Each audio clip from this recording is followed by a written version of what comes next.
Hey guys, welcome to this video. We just want to solve for y.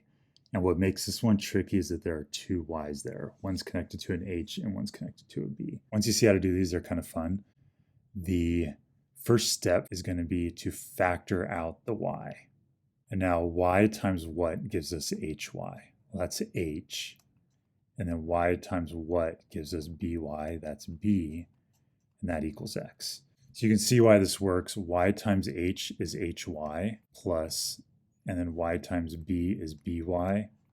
And now we're back to where we started. So all we did was just pull out that y.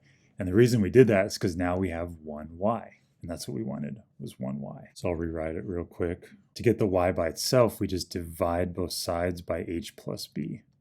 And we can do that because it's being multiplied by the y. And the way you undo a multiply is divide. Now we end up with y equals x over h plus b. And that should be the answer to the question. We have now solved for y. We can check the answer. That's y equals x over h plus b. So that's how to do these. If you're ever asked to isolate a variable and you see two of them, the goal is just factor it out and then divide by the factor that's being multiplied by your term.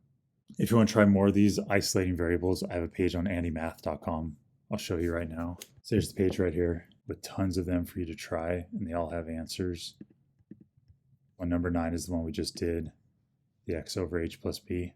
There's a lot of them to try out, some challenge ones too. There's also related pages for Fahrenheit and Celsius. I'll include a link down below in the description. Please like this video and subscribe to my channel, it really helps.